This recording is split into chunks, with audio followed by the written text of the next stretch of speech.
In the Hebrew Bible, God commanded Israel to perform ceremonial washings in certain contexts to represent holiness and pure living. These primarily apply to the priests when they perform their priestly duties, but also applied to common people in situations like purification from bodily discharges. But over time, certain leaders had built a tower of oral tradition on top of these commands. They required all Jews to perform extra ceremonial washings of plates, cups, silverware, and other things. So this is another example of how the critics of Jesus were policing the conduct of Jews everywhere and adding to God's commands. They say, "Why don't your disciples live according to the tradition of the elders instead of eating food with defiled hands?" Jesus responds with a quote from the prophet Isaiah. "These people honor me with their lips, but their hearts are far from me. They worship me in vain. Their teachings are merely human rules." God has always required a sincere heart for him, and he hates the hypocrisy of going through religious motions. And then Jesus describes a similar way that the Pharisees missed the point of God's commands and replaced them with human teaching. "You say that if anyone declares that what might have been used to help their father or mother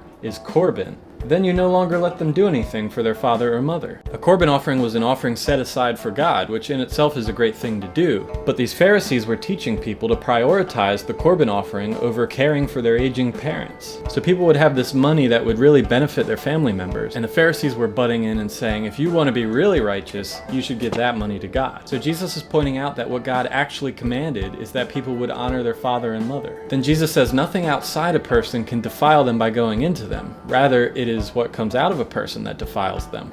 Dude, did you just start chugging poison when I read verse 15?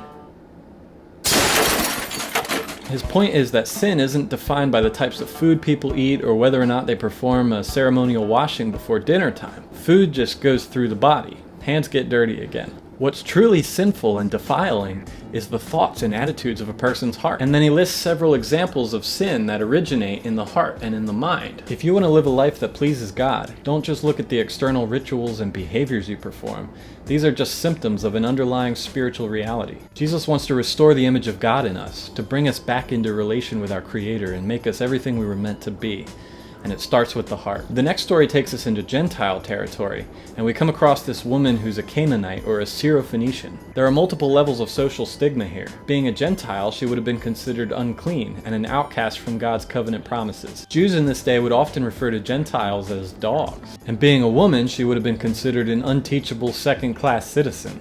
Jesus won't have any of that. So this woman's daughter is being tormented by a demon, and she begs him to cast it out. At first, Jesus responds to her in a way that the disciples would have expected. "First, let the children eat all they want, for it is not right to take the children's bread and toss it to the dogs." Sounds harsh, but the story doesn't end there. The brave woman replies, "Lord, even the dogs under the table eat the children's crumbs." It's amazing, she still has faith that he can heal her daughter. We can almost see Jesus smiling between the lines. "For such a reply you may go. The demon has left your daughter." So what does this story teach us about God? For one, it shows that he sometimes offers pushback. He sometimes puts resistance in our lives, and we're encouraged to wrestle through that, to strengthen our faith. It also shows that God cares about people beyond our expectations. The Jewish belief was that this Gentile woman was cut off from the blessings of God. Jesus shows us that faith in him gives us access to his blessings, no matter who we are in the eyes of others. The chapter ends with a healing account. This one's kind of weird, but it reminds us of Isaiah's promise of a future time when the deaf will hear the words of the scroll, and out of gloom and darkness the eyes of the blind will see.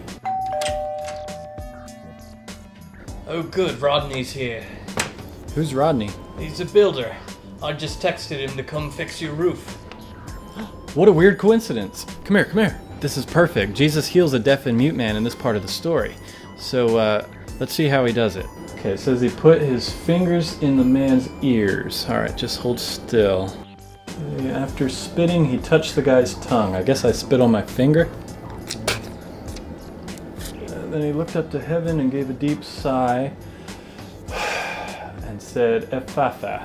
Ephatha. So touching is the typical way that Jesus heals, and saliva was thought to have curative properties in that day. So it seems that Jesus is using tactile means to address the man's needs while accommodating his cultural understanding of what he was about to do. And the man is healed. Anything yet? You know what the problem is?